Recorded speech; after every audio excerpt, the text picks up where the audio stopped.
because she's got to make the radio. And we have questions for Tamari. Maria? Tamari, how much does this team need this kind of bounce back, and not only this kind of bounce back, but this kind of win? I think this is really good for us. I feel like we had really great effort against South Carolina, and we kind of got back to ourselves and had fun in that game, and I feel like we carried that into today's game as well.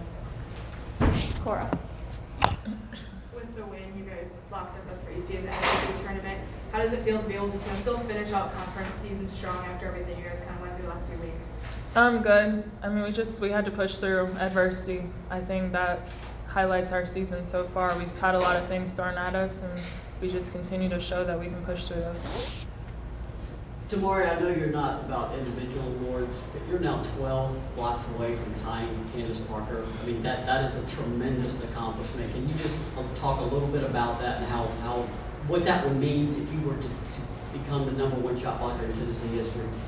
I think surreal when I see like everybody talking about it on social media. I'm kind of just like, oh, that's cool. Like, I'm really not the type to like kind of congratulate myself on things like that, I guess. But Candace Parker, I mean, she's amazing. So to be able to be first all time would be really special. Last one for TK back there. Tamari, I know you pride yourself on your defense, but you led all scores tonight with 23 points. What was working for you offensively? It seemed like you were pulling for the ball a lot tonight inside. I feel like my teammates were just getting me the ball in great positions for me to be able to finish today. So. Thanks, TK. Thank you. Questions for Jordan Walker or Tess Darby? Maria? Tess, everybody knows you can shoot. I think that was a career high for you. Just what was working for you tonight, and you look confident in warm-ups. Did that carry over to the game? As I always say, I can't think about it. But having confidence that my teammates have in me, it's rubbing off in me. I know they want me to shoot the ball, and I just have to do that whenever they give me the ball to open up for others. Perfect. Tess, just shooting 5 of 6 from 3. How fun is it to be making shots like that at a high clip? It's fun, but whenever you're winning and you have other teammates that are having huge nights as well, it makes playing even more fun. This team's fun to play with. Maria? Jordan, you had 9 points, but what's jumping off the stat right now with the 8 rebounds? Just how proud are you of your rebounding numbers tonight? I'm pretty proud of those numbers. I like to say I'm a big guard, but obviously I'm not. But just whenever I'm able to get in there and get a rebound and push it out in transition, I know it'll help my team. So I think that's pretty important. Cora? Jordan, Tamari Key, when she gets 10 or more shots a game, she's now averaging 19 points and 12 rebounds.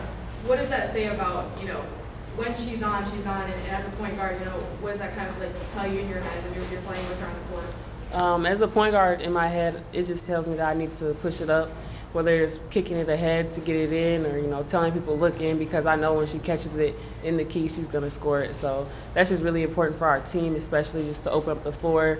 So Tess is open for shots, other people are open, but just having her in there is amazing. Jordan, Callie Wynn played some big minutes for you guys tonight, stepping in for Brooklyn Miles. Just how would you evaluate her performance? Yeah, I think Kai did an amazing job, honestly. She looked really comfortable, really poised, and so I think she did a great job stepping in and taking care of the ball and running the offense for us. Perfect. And Tyler? Tess, right after the game, you ran over to some people over there in the student section and cheered them on and took a picture. Who are those people? I would call them the Tess Darby game club, but who are those people and how fun was it to share that moment? It's very fun whenever our students come and support us on the court. It definitely feeds the floor. That's a big emphasis that UT has. But a bunch of those girls were actually my sorority sisters. I'm a member of Alpha Delta Pi sorority, so they came to support me on the court. For anyone, you just have one game left Sunday and then the SEC tournament. Is there anything that you guys think you've learned in this regular season about yourselves or about this team that's really helped you get to where you are right now? I think the most important thing that we've learned is that we're able to bounce back through adversity. I think that we've learned how tough we are, and we've seen how tough we are, and we've also seen what it does when we go out and we have fun with basketball versus when we're just trying to force it and all of that. But I think it's been really important for us this season, and that's really led to our success. Jordan, earlier this week, Kelly said that she kind of heard your voice grow with all the injuries. Just what did that come out tonight, and how did that affect the play? I think for me tonight, the most important thing was just pushing the pace in transition. I think that in the second half, that was much better, and I think that was what our team kind of finally turned the corner, and we did better when we pushed the pace. So I think that was really important for us.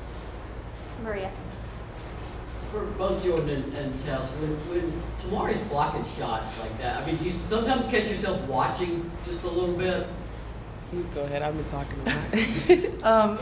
Tamari is a beast down there inside the paint, but that one block she had tonight, it was like, dang, you just had to sit there on the screen and look at it just multiple times. Just wow, Tamari, you come in there, it ain't going in my opinion. Yeah, and I think the block in the fourth quarter. Yes, it was hard, just not to watch it, because she's gonna block it, but she's had other blocks like that where she blocks it and you're just watching, you're like, oh wait, it's still in play, you gotta go get the ball. So yeah, it is hard to not watch. Cora. Kind of like I said, tomorrow you guys have bounced back through losing, multiple players to, you're probably going to finish number 3 in the SEC. Do you feel like these last couple games have re-energized you guys ahead of the tournament? Yeah, I think that the South Carolina game really re-energized us, and it made us realize how we can play. And I feel like from here on out, if we just put forth good effort and we come out and we have a good time, I think that we'll be fine. Zach. You kind of mentioned playing with having fun or just playing loose. How do you maybe mix doing that when every game down the stretch here means a little bit more here? Honestly, I think it just starts with all of our mindsets. When we go in and we're tense and pressing, we've noticed that we don't have success like that, but we notice when we're focused, on the goal of winning and making sure that, we're making the right plays, making the little plays, that's really what helps us, and that's what makes it fun. Cora. I'm just curious, now that you guys have, been without Jordan Morrison for a week, what do you feel like has helped you guys through that and adjusting so quickly to really bounce back the first game after you lost her? I just think a big thing is have fun, but also play for each other. Without Jordan, it kind of, you never know when could be your last time on the floor. So now it's just everyone's stepping up and stepping into Jordan's role, but also doing the best you possibly can in your role, but also just having fun. I'm a firm believer in you can have fun while working hard, and I think that's just what we're showing. All right. Thanks, ladies. Thank you.